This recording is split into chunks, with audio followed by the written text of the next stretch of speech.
خداوند یسوع مسیح کے بابرکت و فضل اور نجات بخش نام میں آپ سب کی سلامت ہے۔ آج ہم عظیم کشمکش کے سلسلے میں سبق نمبر 9 پر غور کرنے والے ہیں، جس کا عنوان ہے خدا کی بادشاہی۔ تو آئیے ہم اس سے پہلے کہ ہم خدا کی بادشاہی کے بنیاد کے متعلق سیکھیں کہ وہ کن اصولوں پر قائم ہے، خداوند سے دعا کرتے ہیں تاکہ وہ ہماری رہنمائی کرے کہ ہم اسے بہتر طریقے سے سمجھنے کے قابل ہو جائے۔ آئیے اپنے سر کو جھکائے تو بہربر کے خالق اور مالک ہماری زندگیوں کے مانی ہیں۔ ایک بار پھر خداوند ہم اپنے سر کو تیرے حضور جھکائے ہیں اور خداوند تجھ سے درخواست کرتے ہیں اپنے روح القدس کے ذریعے ہماری مدد رہنمائی کر تاکہ ہم تیرے کلام کو بہتر طریقے سے سیکھ سکیں، کیونکہ خداوند تیرے کلام کے بغیر کچھ بھی نہیں سیکھ سکتے، تیری مدد کے بغیر خداوند ہم کچھ بھی نہیں۔ تو آج ہم میں سے ہر ایک کی رہنمائی کر، میرے ذہن کو اپنے روح القدس کے ذریعے کنٹرول کر، سننے والوں کو خداوند تو برکت دے تاکہ وہ اس کو سمجھ سکیں۔ مانگتا ہوں تیرے پیارے بیٹے جب ہم خدا کی بادشاہی کی بنیاد کی بات کرتے ہیں تو بہت سی چیزیں ہمارے ذہن میں آتی ہیں۔ ہم سوچتے ہیں کہ خدا کی بادشاہی کی بنیاد کن چیزوں پر ہے؟ تو خدا کی بادشاہی کی بنیاد شریعت پر ہے، وہ احکامات جو خداوند نے اپنے لوگوں کو دیے کہ وہ ان پر عمل کرے، کیونکہ یہ قوانین، یہ اصول، یہ ضابطے، یہ احکامات خدا کی بادشاہی کی بنیاد ہیں، اور اس کی حکومت میں، اس کی بادشاہی میں ان احکامات کی پیروی لازم ہوگی۔ پھر ہم دیکھتے ہیں کہ آسمانی مقدس اور اس کی بادشاہت کا بڑا گہرا تعلق ہے، اور پھر خداوند نے ان احکامات کو ابدی احکامات کہا ہے۔ اور پھر آج کل جو چیز عام پائی جاتی ہے، کیا خدا کے احکامات کی ہم پیروی کر رہے ہیں؟ اگر نہیں کر رہے تو پھر کیوں نہیں کر رہے اور اس کے کیا نتائج ہو سکتے ہیں؟ پھر ہم دیکھیں گے کہ شریعت، عبادت، خدا کے احکامات کتنے ضروری ہیں۔ آج کی جو حفظ کرنے کی آیت ہے وہ ہے، اور اژدہا کو عورت پر غصہ آیا اور اس کی باقی اولاد سے جو خدا کے حکم پر عمل کرتی ہے اور یسوع کی گواہی دینے پر قائم ہے، لڑنے کو گیا۔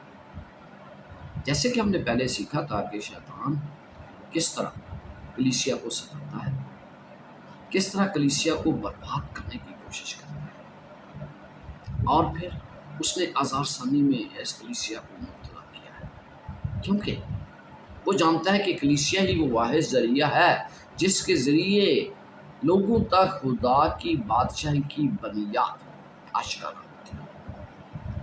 تو یہاں پر مکاشفہ 12ویں باب میں 17ویں آیت میں ہمیں بتایا گیا ہے کہ عورت پر شیطان کو اژدہا کو غصہ آیا، اور اسی باب میں شیطان کو اژدہا اور سانپ کہا گیا ہے۔ سانپ کا مطلب کیا ہے؟ دھوکہ دینے والا، جس نے ہوا کو دھوکہ دیا۔ اژدہا تباہ کرنے والا، تو جو اس کی پیروی کرتے ہیں وہ انہیں تباہ بھی کرتا ہے، انہیں دھوکہ بھی دیتا ہے۔ دھوکہ دینے والوں کو وہ تباہ کرتا ہے، اور پھر جن کو وہ تباہ کرتا ہے انہیں دھوکہ دیتا ہے۔ تو یہ دونوں چیزیں جو یہ آپس میں منسلک ہیں، اور یہاں پر عورت سے مراد کلیسیا ہے، اور اس کلیسیا کی دو اہم باتیں بتائی گئی ہیں۔ شیطان جن کو اپنے ظلم و ستم کے ذریعے ختم نہیں کر سکا، اس کے بعد وہ کیا کہتا ہے کہ اس کی باقی اولاد سے جو خدا کے حکم پر عمل کرتی ہے اور یسوع کی گواہی دینے پر قائم ہے، لڑنے کو گیا۔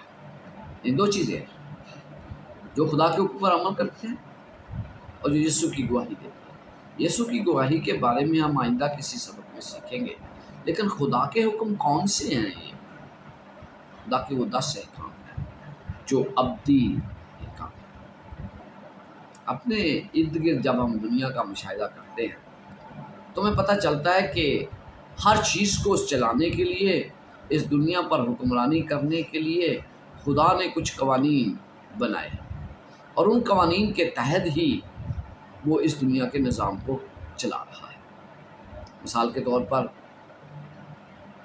انسان جب اس دنیا میں پیدا ہوتا ہے، یا کوئی جاندار اس دنیا میں پیدا ہوتا ہے، تو اس کے بڑھنے کی رفتار، ترقی، کس طرح وہ کام کرتا ہے، اس کا خدا نے تعین کیا ہے۔ وہ بڑھتا جاتا ہے، ترقی کرتا جاتا ہے۔ ایک اور نظام میں بھی دیکھیے گا، آپ جانتے ہیں کہ زمین سورج کے گرد اپنا مقررہ راستے پر تیزی سے گھومتی ہے، لیکن اتنی تیزی سے گھومنے کے باوجود ہم وہیں کے وہیں کھڑے رہتے ہیں، ہم اس سے باہر نہیں پھینکے جاتے۔ یہ خدا نے دنیا کے ایک نظام مقرر کیا ہے، اور اس نظام میں ہم سب دیکھتے ہیں کہ یہ ہر روز نظام چلتا ہے۔ خدا نے ایک اور قانون بھی بنایا ہے، اور اس کی نشاندہی اس بات سے ہوتی ہے کہ ہم ان پر کس طرح عمل پیرا ہیں، کیا ہم ان پر عمل پیرا ہیں۔ اور اسی قوانین کے ذریعے، اسی شریعت کے ذریعے، انہی احکام کے ذریعے خدا اس دنیا کے باشندوں، باقی دنیا کے باشندوں اور پھر فرشتوں پر حکمرانی کرتا ہے۔ خدا اسی قانون کو کائنات کے ہر ذہن میں نافذ کرتا ہے۔ وہ چاہتا ہے کہ ہر ذہن میں خدا کے یہ قوانین ہوں، وہ قوانین جو خدا چاہتا ہے کہ اس کی زندگی کا، ان کی زندگی کا ایک عملی حصہ بنے۔ 2 باب اور اس کی 15ویں آیت میں لکھا ہے، چنانچہ وہ شریعت کی باتیں اپنے دلوں پر لکھی ہوئی دکھاتی ہیں۔ کون؟ اس کی مخلوقات، اس کے ماننے والے، اور ان کا دل بھی ان باتوں کی گواہی دیتا ہے، اور اس کے بامی خیالات یا تو ان پر الزام لگاتے ہیں یا ان کو محظوظ رکھتے ہیں۔ یعنی شریعت، خدا کے قوانین یا تو مجھ پر الزام ثابت کرتے ہیں، یا مجھے رہائی بخشتے ہیں، یا مجھے اس بات کی طرف لے جاتے ہیں کہ میں نے یہ گناہ نہیں کیا۔ اگر آپ تھوڑی دیر کے لیے تو یہ ایک شیشہ ہے، شریعت، جو مجھے اپنے داغ تو دکھاتا ہے، لیکن صاف کرنا اس میں میرا کام ہے۔ ہم جب ان باتوں کو دیکھتے ہیں تو ہمیں پتہ ہونا چاہیے کہ گناہ نے اس شریعت کو مسخ کر دیا، اس کو تباہ کر دیا ہے، اس کو تمام طرح سے، ہر طریقے سے اس نے شریعت کو تباہ کرنے کی کوشش کی ہے۔ گناہ جو ہے، گناہ کی وجہ سے ہم دیکھتے ہیں کہ شریعت پر عمل کرنا کتنا مشکل ہو چکا ہے۔ استثنا 4 باب اور اس کی 13ویں آیت میں یوں لکھا ہے،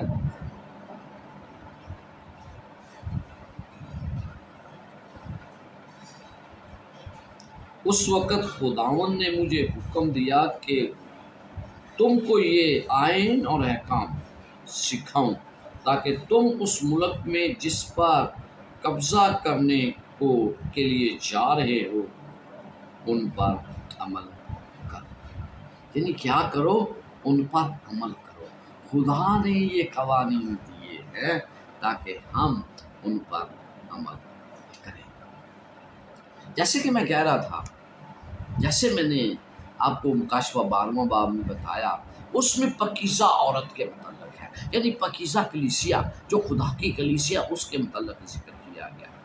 یعنی کہ سورج، چاند، ستاروں کا ذکر کیا گیا ہے۔ یعنی یہ کلیسیا جو ہے، یہ پرانے عہد نامے کو لے کر آگے بڑھ رہی ہے، اور اس کے ذریعے آج اس کے پاس روشنی ہے، آج اس کے پاس وہ کلام ہے جو اس کے شاگردوں نے اس پر عمل کیا تھا۔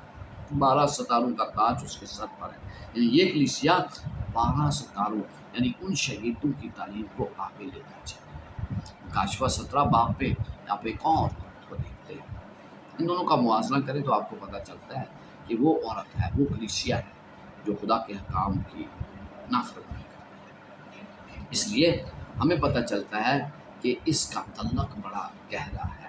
خدا کے احکامات کی پیروی ہمارے لیے ضروری ہے۔ خدا کی بادشاہت کے متعلق جب ہم بات کرتے ہیں تو پھر ہمیں پتہ چلتا ہے کہ جب 22 اکتوبر 1844 کو ایڈوینٹسٹ لوگوں کو پسہیمتی کا سامنا کرنا پڑا، جب انہیں پتہ چلا کہ یسوع مسیح نہیں آیا تو انہوں نے خدا کے کلام کا مزید گہرے طور پر مطالعہ کیا اور وہ اس نتیجے پر پہنچے کہ آسمانی مقدس کے پاک ترین مقام میں خدا کی شریعت کے مقام و قدر کو جانا۔ انہوں نے جانا کہ آسمان پر ایک مقدس ہے، انہیں یہ دکھایا گیا کہ چوتھا حکم جو ہے وہ اس میں مرکز حیثیت رکھتا ہے۔ اور جیسے کہ ہمیں بھی پتہ چلتا ہے جب ہم چوتھے حکم کو پڑھتے ہیں تو ہمیں پتہ چلتا ہے کہ اس کی کتنی زیادہ اہمیت ہے۔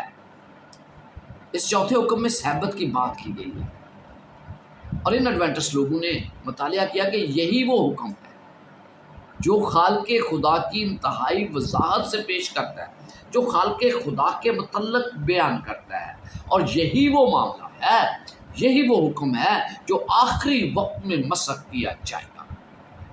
ابلیس کی ہمیشہ سے یہ کوشش رہی ہے کہ وہ کسی نہ کسی طریقے سے خدا کے احکامات کی بے قدری لوگوں سے کروائے، اور اس کے لوگ جو شیطان کے لوگ ہیں وہ اس کی بے قدری کرتے ہیں تاکہ جو لوگ خدا کی عبادت کرتے ہیں ان کے عبادت میں خلل ڈالیں۔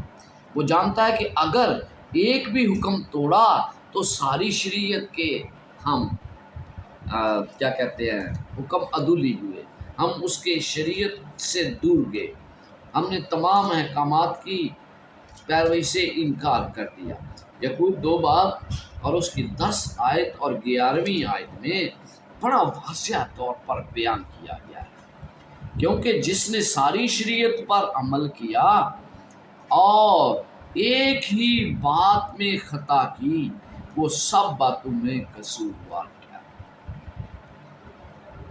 اس لیے کہ اس نے یہ فرمایا کہ زنا نہ کر، جس نے یہ فرمایا کہ زنا نہ کر، اسی نے یہ بھی فرمایا کہ خون نہ کر۔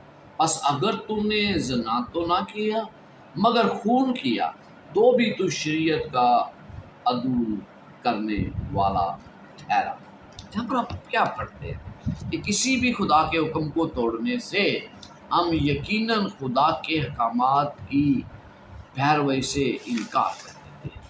ہم کسی بھی حکم کو توڑیں اس میں یہ شامل ہے کہ ہم خدا کے تمام احکامات کو رد کر دیتے ہیں اور ان کی پیروی سے انکاری ہیں۔ اس لیے خدا کے ہر حکم کو ماننا میرے اور آپ کے پر فرض ہوتا ہے۔ ابلیس یہ جانتا ہے کہ یہ وہ حکم ہے، چوتھا حکم، جو خالق کے کائنات کو ایک خالق کے طور پر پیش کرتا ہے، جس کی عبادت ہم پر واجب ہو جاتی ہے۔ ہم اس کی عبادت سے انکار نہیں کرتے کیونکہ وہ خالق ہے۔ یاد رہے کہ شریعت سے گناہ کی پہچان ہوتی ہے، جیسے میں نے کہا کہ یہ ایک آئینہ ہے جو مجھے گناہ دکھاتا ہے، اور اگر گناہ کی پہچان ہوتی ہے تو اس میں چوتھا حکم بھی شامل ہے۔ اگر کوئی اپنی وفاداری دکھانی ہے تو سبت کے حکم کو مان کر دکھا سکتا ہے، کیونکہ یہ حکم بھی دوسرے حکم کی طرح اہم اور ضروری ہے۔ جب ہم دیکھتے ہیں کہ خدا کا مقدس کے بارے میں ذکر کر رہا تھا، تو خدا کا مقدس اور اس کے احکامات کا تعلق کیا ہے؟ خدا کا مقدس جیسے ہم نے سیکھا کہ آسمان پر بھی ہے اور زمین پر بھی ہے، اور جب ہم ان کا مطالعہ کرتے ہیں تو ہمیں پتہ چلتا ہے کہ یہ نمونہ تو خدا نے خود موسیٰ کو دیا تھا کہ وہ زمین پر ایک مقدس بنائے۔ اس نے کہا کہ جس کا نمونہ میں نے تجھے دکھایا اسی کے مطابق تو یہ مقدس بنا۔ تو مقدس اور شریعت کا بڑا اہم تعلق ہے، جو کہ دونوں خدا کی بادشاہی کی بنیاد ہے۔ تو آئیے مکاشفہ 11واں باب اور اس کی 19 آیت پڑھتے ہیں۔ اور خدا کا جو مقدس آسمان پر ہے، یہاں پر ہے مقدس، ہے آسمان پر ہے، زمین پر نہیں۔ یونا عارف نے دیکھا کہ خدا کا ایک مقدس آسمان پر ہے، وہ کھولا گیا اور اس کے مقدس میں اس کے عہد کا صندوق دکھائی دیا۔ کیا دکھائی دیا؟ عہد کا صندوق، خدا کا عہد کا صندوق آسمان پر مقدس میں۔ اس کا کیا مطلب ہے؟ اس کا یہ مطلب ہے کہ جس طرح اس دنیا میں رہتے ہوئے ایک مقدس قائم تھا، اس میں عہد کا صندوق تھا، بالکل اسی طرح آسمان پر ایک مقدس ہے، اور وہ مقدس خدا کی حضور۔ جب ہم اسی مقدس کے بارے میں پڑھتے ہیں تو ہمیں خروج 25 باب اور اس کی 16ویں آیت سے پتہ چلتا ہے۔ میرے ساتھ نکالیے خروج 25 باب اور اس کی 16ویں آیت، جہاں پر یوں لکھا ہے، اور تم اس شہادت نامہ کو جو میں تجھے دوں گا اسی صندوق میں رکھنا۔ یعنی کہ یہاں پر موسیٰ کو کہا گیا کہ میں تجھے شہادت نامہ دینے والا ہوں، اور ہم آگے جا کر پڑھتے ہیں اس نے اس کو دیا، وہ شہادت نامہ اسے دیا گیا، اور اس نے کیا کہا؟ 31 باب، خروج 31 باب اور اس کی 18ویں آیت میں لکھا ہے، اور جب خداوند کو سینہ پر موسیٰ سے باتیں کر چکا تو اس نے اسے شہادت کی 2 لوحیں دیں۔ وہ لوحیں پتھر کی اور خدا کے ہاتھ کی لکھی ہوئی تھی۔ آپ جانتے ہیں یہ لوحیں کیا تھیں؟ یہ وہ 2 تختیاں تھیں جن پر خدا نے 10 احکام لکھ کر دیے، اور وہ 10 احکام خدا نے پتھر پر لکھ کر دیے عزیزو، اور پتھر پر لکھی ہوئی چیز کو مٹایا نہیں جا سکتا۔ پھر اس نے موسیٰ کو یہ نہیں کہا کہ تو خود لکھ لے، نو، خدا نے اس سے بہت سی باتیں کی جو موسیٰ نے درج کی ہیں۔ موسیٰ نے 6 کتابیں لکھی جو ہمارے ایمان کی تقویت کا باعث ہے، لیکن خدا نے احکامات کو لکھتے ہوئے موسیٰ پر اعتبار نہیں کیا۔ اس نے کہا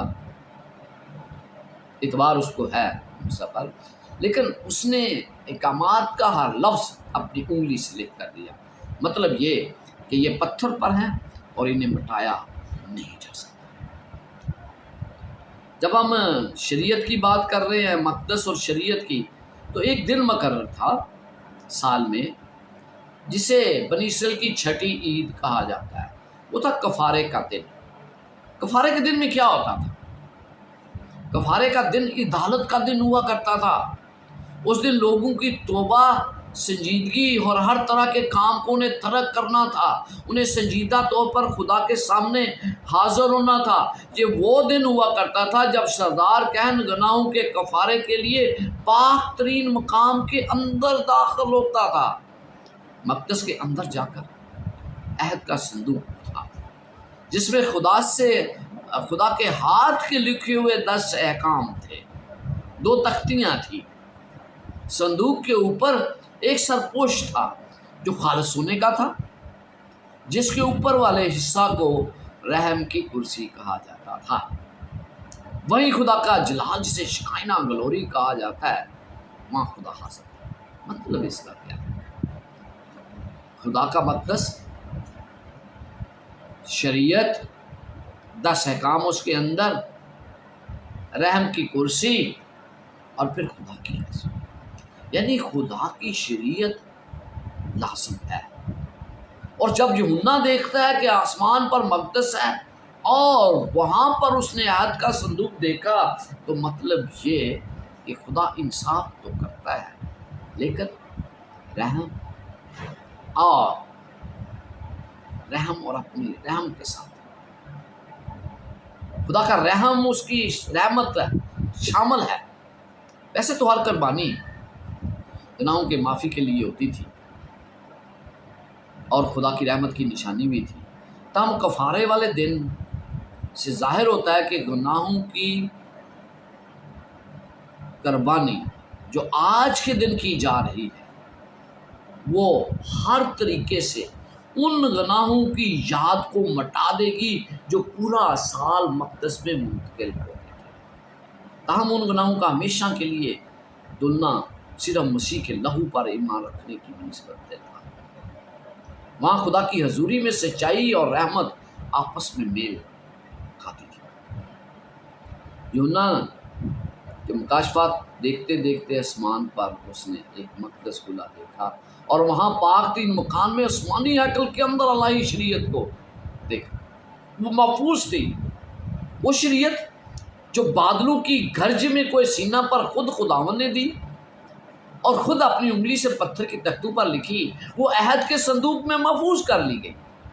آسمانی ہیکل میں خدا کی وہ شریعت اصل اور حقیقی شریعت ہے جس کے قوانین تختیوں پر کندہ کیے گئے ہیں، اور موسیٰ نے منن انہیں توریت میں ریکارڈ کیا۔ وہ سب جو اس اہم نقطہ کی سوجھ بوجھ تک پہنچ گئے، ان کی رہنمائی کی گئی تاکہ وہ الہی شریعت کو پاکیزہ غیر متغیر سیرت کو دیکھ لیں۔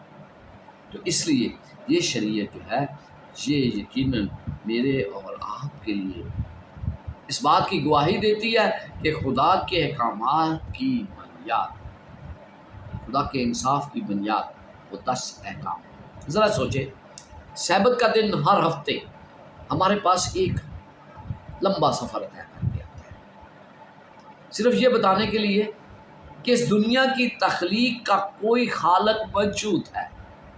سبت ہم کیوں مناتے ہیں؟ اس لیے کہ ہم خالق کائنات کا اقرار کرتے ہیں کہ وہ خالق ہے۔ تو کیا آج کسی کو انکار ہے؟ جو میرے بھائی اتوار کو مانتے ہیں، مجھے ان سے بڑی محبت ہے، لیکن میں ایک بات کہنا چاہتا ہوں، تو کیا آپ اس بات پر یقین کرتے ہیں کہ خدا خالق نہیں ہے؟ مجھے یقین ہے کہ آپ مانتے ہیں کہ خدا خالق ہے، تو پھر خدا نے 7ویں دن کو کیوں منانے کے لیے کہا؟ اس لیے کہ وہ خالق ہے، اور کوئی وجہ نہیں ہے۔ جب میں سبت کو مناتا ہوں تو اس کا مطلب ہے کہ میں اقرار کرتا ہوں کہ وہ خالق ہے۔ کیا کوئی اور عقیدہ ایسا ہے جو مجھے یہ بتائے کہ خدا خالق ہے؟ ہمیں تخلیق کے عقیدہ کے بارے اس سے کیا سیکھنا چاہیے کہ وہ کس قدر اہم ہے کہ خدا ہمارا خالق ہے۔ پھر ہم کہتے ہیں، ہم نے یہ بھی پڑھا ہے کہ خدا کی شریعت جو ہے وہ کتنی لا تبدیل ہے۔ خدا کی شریعت کو بدلا نہیں جا سکتا۔ کیوں نہیں بدلا جا سکتا؟ کیونکہ خدا خود لا تبدیل ہے، اور وہ کس طرح بدل سکتا ہے؟ تو آئیے ہم دیکھتے ہیں کہ خدا کی شریعت کے بارے یسوع مسیح نے کیا کہا۔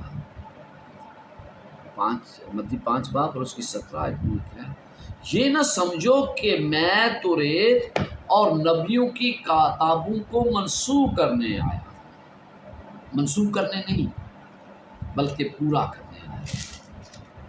تو عزیزو، خدا نے کبھی کوئی حکم اپنا منسوخ نہیں کیا ہے۔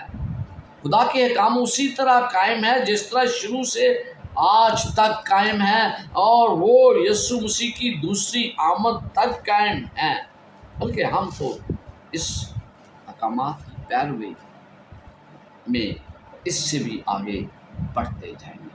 متی 5 باب اور اس کی 18ویں آیت میں یوں لکھا ہے، کیونکہ میں تم سے کہتا ہوں کہ جب تک آسمان اور زمین ٹل نہ جائیں، ایک نقطہ یا ایک شوشہ ترید سے ہرگز نہ ٹلے گا جب تک سب کچھ پورا نہ ہو۔ یعنی کہ کس طرح میں یہ کہتا ہوں کہ خدا کے احکامات تبدیل ہو چکے ہیں، اگرچہ اس وقت یہ سننے میں ملتا ہے کہ یسوع مسیح نے 10 احکام کو صلیب پر ختم کر دیا ہے، لیکن اصلاح کاروں نے ایسی تعلیم نہیں دی تھی۔ انہوں نے کبھی بھی ایسا نہیں کہا تھا کہ خدا نے یہ ختم کر دیے ہیں، بلکہ وہ تو بار بار یہ کہتے ہیں کہ خدا کے احکامات کتنے ضروری ہیں۔ سیونتھ ایڈوینٹسٹ یا مسیح دوسرے فارمرز ہیں، ہم ان کے نقش قدم پر چلتے ہیں۔ انہوں نے بھی خدا کے احکام کو مقدس جانا۔ جان ویسلے نے اس کے بارے یوں بیان کرتے ہیں، جہاں تک بات موسیٰ کی دی ہوئی ان ہدایات اور رسومات کی جاتی ہے جن کا تعلق پرانے عہد نامے کے مقدس اور قربانیوں کے ساتھ تھا، انہیں تو مسیح ختم کرنے نہیں آیا تھا۔ جان ویسلے بڑا واضح طور پر کہتا ہے کہ مسیح نے ختم کرنے نہیں آیا تھا، مگر اخلاقی شریعت جو 10 احکام میں پائی جاتی ہے اور جن پر زور انبیاء نے بھی دیا ہے، انہیں وہ ختم کرنے یا ہٹانے کے لیے نہیں آیا تھا۔ مسیح کے آنے میں ان احکامات میں سے کسی کو بھی ہٹانے کی کوئی بات نہیں کی گئی۔ یہ وہ شریعت ہے جسے کبھی بھی توڑا نہیں جا سکتا اور جو آسمان پر ہمیشہ کے لیے قائم ہے۔ اس شریعت کا ہر حصہ سب زمانوں میں ہر انسان پر لاگو ہوتا رہے گا۔ یہ احکامات وقت اور جگہ پر انحصار نہیں کرتے اور نہ ہی حالات کے تحت تبدیلی کا امکان رکھتے ہیں، بلکہ خدا کی فطرت اور انسان کی فطرت پر اور ان دونوں کا ایک دوسرے کے ساتھ غیر تبدیل شدہ تعلق ہے۔ تو یہ کس طرح ہم یہ کہہ سکتے ہیں کہ یہ ختم ہو گئے؟ ہم دیکھتے ہیں کہ ابلیس کو خدا کے حکموں سے اس قدر نفرت ہے کہ انہیں شریعت کے کسی طرح بھی، کیونکہ یہ خدا کی سیرت کو ظاہر کرتے ہیں، اس کی سیرت کی طرح پاک اور مقدس ہے۔ یہ احکامات نہ صرف خدا کے تخت کی بنیاد ہیں بلکہ انسانوں کی انسانیت کا معیار بھی ہے۔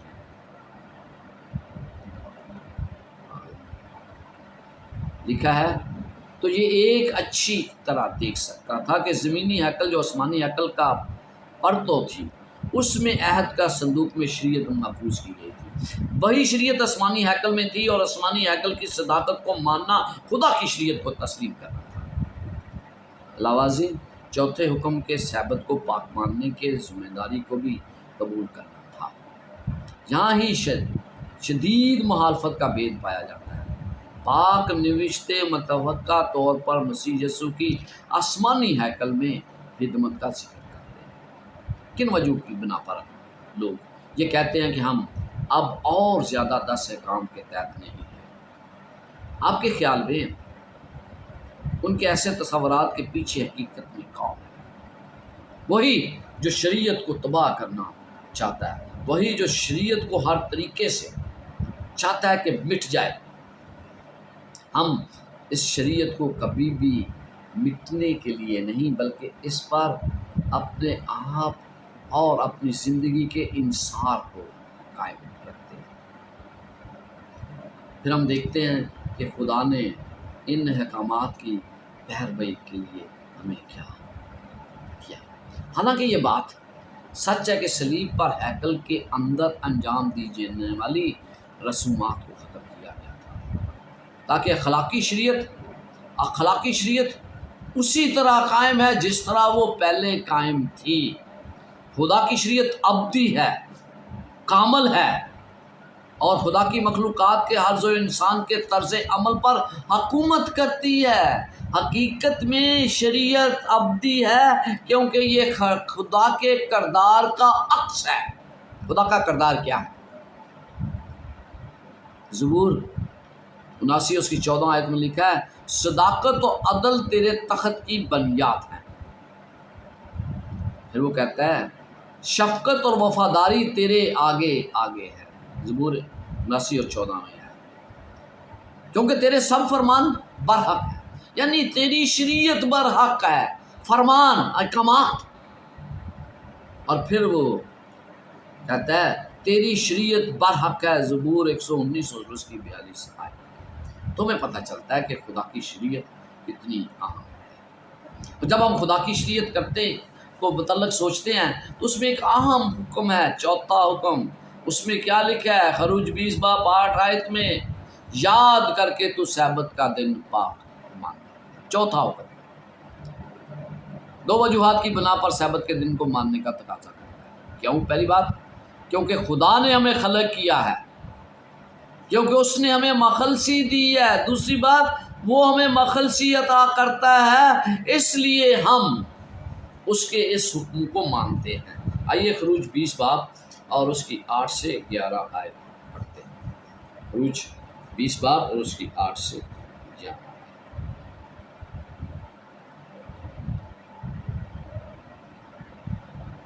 یاد کر کے تو سبت کا دن پاک ماننا، 6 دن تک تو محنت کر کے اپنا سارا کام کاج کر لے، لیکن 7واں دن خداوند تیرے خدا کا سبت ہے، اس میں نہ تو کوئی کام کرے، نہ تیرا بیٹا، نہ تیری بیٹی، نہ تیرا غلام، نہ تیری لونڈی، نہ تیرا چوپایا، نہ کوئی مسافر جو تیرے ہاں تیرے پھاٹکوں کے اندر ہو، کیونکہ خداوند نے 6 دن میں آسمان اور زمین اور سمندر اور جو کچھ ان میں ہے وہ سب بنایا، اور 7ویں دن آرام کیا، اس لیے خداوند نے سبت کے دن کو برکت دی اور اسے مقدس ٹھہرایا۔ پہلی بات تو یہ کہ وہ خالق ہے، دوسری بات یہ کہ وہ ہمارا نجات دہندہ ہے، اس لیے ہم سبت کو مانتے ہیں۔ ہمارے لیے سبت ہفتہ میں ایک دن خدا کی تعریف کے لیے الگ کرنا، اس کی محبت بڑی نجات پر غور و خوض کرنا ہے، اور نئی تخلیق میں اس کے ساتھ رہنے کے وعدے کو یاد رکھنا ہے۔ اسی طرح سمجھے سب ہمارے لیے ہمارے خدا کی طرف سے ایک خاص نعمت ہے، سبت۔ دوسری جانب یہ ہمیں یاد دلاتا ہے کہ خدا ہم سے اتنی محبت رکھتا ہے کہ ہم جب گناہ میں گرے تو ہم اس سے جدا ہونے کی کوشش کی، لیکن اس نے ہم کو پھر سے اپنے ساتھ جوڑ لیا۔ یہ آرام کی علامت ہے، نہ کہ کام کی، فضل کی علامت ہے، نہ کہ ضابطوں کی، سلامتی کی علامت ہے، نہ کہ مذمت۔ اپنی نجات کے لیے خدا پر انحصار کرنا ہمارے لیے ضروری ہے، کیونکہ ہم اپنی کوششوں سے نجات حاصل نہیں کر سکتے۔ سبت کا دن پاک ماننے سے ہم خدا کے ساتھ اپنی وفاداری کا اظہار کرتے ہیں، اور اس سے صرف اس کی عبادت کرنے کی ہماری خواہش کا اظہار ہوتا ہے۔ سبت اب جانتے ہیں کہ اخیر وقت میں کیا منایا جائے گا۔ سبت اور اخیر زمانہ، کشف 13واں باب اور اس کی 15ویں آیت میں لکھا ہے، اور اسے اس حیوان کے بت میں روح پھونکنے کا اختیار دیا گیا تاکہ وہ حیوان کا بت بولے بھی، اور جتنے لوگ اس حیوان کے بت کی پرستش نہ کریں ان کو قتل بھی کرے۔ کشف 13واں باب اگر آپ پڑھتے ہیں تو آپ کو یہاں پر 2 مختلف طاقتوں کا ذکر ملتا ہے جنہیں شیطان دنیا کو خدا سے دور کرنے کے لیے استعمال کرتا ہے۔ اس باب میں ہر چیز کا تعلق عبادت سے منسلک کیا گیا ہے۔ اب دیکھیے مکاشفہ 13ویں باب میں جب آپ دیکھتے ہیں تو ہر چیز سے ہمیں یہ پتہ چلتا ہے کہ کس طرح اس کا تعلق عبادت کے ساتھ ہے۔ مکاشفہ 13واں باب اور اس کی 4 آیت میں جو لکھا ہے، اور چونکہ اس اژدہا نے اپنا اختیار اس حیوان کو دے دیا تھا، اس لیے انہوں نے اژدہا کی پرستش کی، اور اس حیوان کی بھی یہ کہہ کر پرستش کی، اس حیوان کی مانند کون ہے، کون اس سے لڑ سکتا ہے۔ 8ویں آیت، اور 8ویں آیت میں یوں لکھا ہے، اور زمین کے وہ سب رہنے والے جن کے نام اس برا کی کتاب حیات میں لکھے نہیں گے جو بنا عالم کے وقت سے ذبح ہوا تھا، اس حیوان کی پرستش کریں گے۔ 12ویں آیت، اور یہ پہلے حیوان کا سارا اختیار اس کے سامنے کام میں لاتا تھا، اور زمین اس کے رہنے والوں سے اس پہلے حیوان کی پرستش کراتا تھا جس کا زخم کاری اچھا ہو گیا تھا۔ اور پھر 15ویں، اور اسے اس حیوان کے بت میں روح پھونکنے کا اختیار دیا گیا تھا تاکہ وہ حیوان کا بت بولے بھی، اور جتنے لوگ اس حیوان کی بت کی پرستش نہ کریں اسے قتل بھی کریں۔ تو یہ آپ کو پتہ چلتا ہے کس میں مکاشفہ 13 باب میں ہر چیز کا تعلق عبادت سے منسلک ہے، اور وہ طاقتیں 2 طاقتوں کا ذکر کیا گیا ہے جن کے متعلق یہ کہا گیا ہے کہ یہ چاہتی ہیں کہ ہم خدا کی بجائے شیطان کی پرستش کریں۔ ہمیں پتہ چلتا ہے یہاں پر اور باتوں کے علاوہ چھوٹے سینگ کا بھی ذکر کیا گیا جسے ہم دانیل 7 باب میں پڑھتے ہیں، جو وقت اور شریعت کو بدلنے کی کوشش کرتا ہے۔ اور یہاں پر بھی ہم دیکھتے ہیں مکاشفہ 13واں باب 15ویں آیت اور پھر دانیل 7 باب اس کی 25 آیت میں ہمیں پتہ چلتا ہے کہ یہ لوگ کیا کریں گے، 42 مہینے تک یعنی دوروں اور نیم دور تک 1260 دن تک خدا کے لوگوں کو تنگ کرے گا۔ اس طاقت نے دوسرے حکم کو ختم کر دیا اور چوتھے حکم کی عبادت کو تبدیل کر دیا، یعنی سبت کی پاکیزگی کو اتوار میں تبدیل کر دیا۔ آخر زمانہ میں وہ خرید و فروخت پر پابندی لگا، بھائی مقدس میں لکھا ہے وہ خرید و فروخت بند کر دیں گے،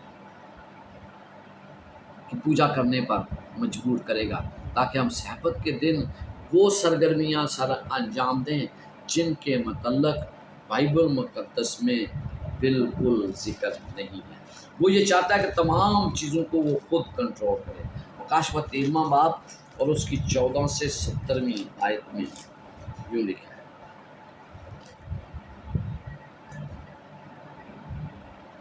اور زمین کے رہنے والوں کو ان نشانوں کے سبب سے جن کو سہوان کے سامنے دکھانے کا اس کا اختیار دیا گیا تھا، اس طرح گمراہ کر دیتا تھا کہ زمین کے رہنے والوں سے کہتا تھا کہ جس حیوان کے تلوار لگی تھی اور وہ زندہ ہو گیا، اس کا بت بنا، اور اسے اس حیوان کے بت میں روح پھونکنے کا اختیار دیا گیا، تاکہ وہ حیوان کا بت بولے بھی، اور جتنے لوگ اس حیوان کے بت کی پرستش نہ کریں ان کو قتل بھی کریں۔ اور اس نے سب چھوٹے بڑوں، دولت مندوں اور غریبوں، آزادوں اور غلاموں کے دائنے ہاتھ یا ان کے ماتھے پر ایک ایک چھاپ کرا دی، تاکہ اس کے سوا جس پر نشان یعنی اس حیوان کا نام یا اس کے نام کا عدد نہ ہو کوئی خرید و فروخت نہ کرے۔ یہ حیوان کی چھاپ ایک علامت ہے جو ہمیں ان لوگوں کے بارے میں بتاتے ہیں جو خدا کی طرف سے قائم کردہ ہفتے کی بجائے اتوار کی عبادت کے دن کے طور پر انسان کے ذریعہ قائم کردہ اتوار کو قبول کرتے ہیں۔ یہ وہ حیوان کی چھاپ ہے۔ اور میرے عزیزوں، ہم شاید اس کو سمجھنے سے قاصر ہیں۔ خدا ان سے دعا کیا کریں کہ وہ خدا آپ کو عقل دلائی دے تاکہ آپ مکاشفہ کے اس بیتوں کو سمجھ سکیں۔ 3 طرح کے پیغامات ہیں جن کی منادی آخری وقت میں کیے جانے کی ضرورت ہے، ان کا تعلق بھی عبادت سے ہے، اور یہ مکاشفہ 14ویں باب میں پایا جاتے ہیں۔ مکاشفہ 14واں باب اگر آپ دیکھتے ہیں تو آپ میرے ساتھ نکالیے مکاشفہ 14واں، پہلا پیغام وہاں پر کیا پایا جاتا ہے۔ آپ یہ آیات پڑھ سکتے ہیں، مکاشفہ 14واں باب اور اس کی 6 اور 7ویں آیت میں کیا لکھا گیا ہے کہ عدالت کی تیاری کریں، عدالت کا وقت آ پہنچا ہے، اور خالق کی عبادت کریں۔ اور ہمیں یاد دلایا گیا ہے کہ سبت کے دن اس کی عبادت کی جانی چاہیے، مکاشفہ 14واں باب 6 اور 7ویں آیت میں۔ آئیے پڑھ لیتے ہیں۔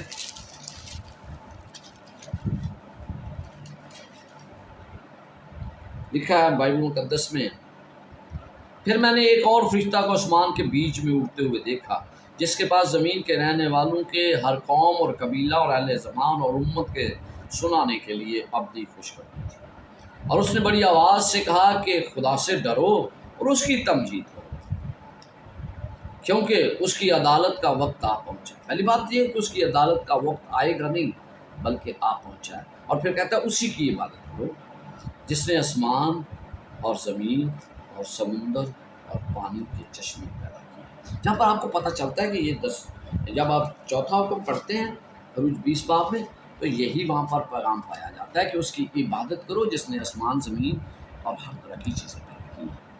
اور پھر مکاشفہ دوسرا پیغام جو ہے مکاشفہ 14واں باب اور 8ویں آیت میں، پھر اس کے بعد ایک اور دوسرا فرشتہ یہ کہتا ہوا آیا کہ گر پڑا وہ بڑا شہر بابل، گر پڑا جس نے اپنی حرام کاری کی میں غضبناک میں تمام قوموں کو پلائی ہے۔ اس کا کیا مطلب ہے؟ یہ بابل بڑا شہر، ابتری کا شہر، خدا کی مخالفت کا شہر، ایسے مذہبی نظاموں سے کنارہ کشی کا یہ پیغام ہے جو خدا کی جھوٹی عبادت کرتے ہیں۔ کہتا ان رسومات سے باہر آ جاؤ جو کلیسیاں خدا کی عبادت کو صحیح نہیں کر رہے، جو خدا کے احکامات کی پیروی نہیں کر رہے، ان سے باہر آ جاؤ۔ اور پھر ہم تیسرا پیغام پڑھتے ہیں مکاشفہ 14واں باب اور اس کی 9 سے 11 آیات۔ یہاں پر کیا لکھا ہے؟ پھر ان کے بعد ایک اور تیسرا فرشتہ نے آ کر بڑی آواز سے کہا کہ جو کوئی اس حیوان اور اس کے بت کی پرستش کرے اور اپنے ماتھے یا اپنے ہاتھ پر اس کی چھاپ لے لے، وہ خدا کے قہر کی اس خالص مے کو پیے گا جو اس کے غضب کے پیالے میں بھری گئی ہے، اور پاک فرشتوں کے سامنے اور برا کے سامنے آگ اور گندک کے عذاب میں مبتلا ہوگا۔ یعنی فیصلہ کرنا ہے کہ ہمیں کس کی عبادت کرنی ہے، خدا کے صحبت کی عبادت کرنی ہے یا دشمن کے چھاپ کو قبول کرنا ہے۔ عزیزو، اخیر وقت میں ثابت قدم رہنے والوں کی دو خصوصیات بیان کی گئی۔ خدا کے حکم پر عمل کرنے والے اور یسوع پر ایمان رکھنے والوں کے صبر کا یہی موقع ہے۔ کاش وہ 14واں باب اس کی بات ہے۔ اس نازک لمحات میں ایک کام کو برقرار رکھنے کے لیے انہیں یسوع مسیح کا ایمان حاصل کرنے کی ضرورت ہے۔ ایک ایسا ایمان جو نہ لڑکھڑائے، ایک ایسا ایمان جو بڑا گہرا ہو، ایک ایسا ایمان جو ہر وقت خدا کے کام میں مصروف ہو، اور ایک ایسا ایمان جس سے کبھی بھی ناقابل تسخیر ہو۔ ایسے ایمان کی آج خدا کو ضرورت ہے۔ عزیزوں، یہ ہے وہ بنیاد جن پر خدا کے احکامات کی بنیاد ہے، یعنی اس کی بادشاہی کی بنیاد ہے۔ تو میری دعا ہے کہ ہم جب ان باتوں پر غور کرتے ہیں تو سوچئے کہ کیا خدا کی بادشاہ کی جو بنیاد ہے ہم اس پر قائم ہیں، اس کی مقدس کی شریعت کے مطابق جو باتیں مجھ پر لاگو کی گئی ہیں، کیا میں انہیں سمجھتا ہوں؟ اگر پھر بھی سمجھنے نہیں آتے، پلیز کانٹیکٹ کیجیے گا۔ خداوند آپ کے ساتھ ہو، آپ کو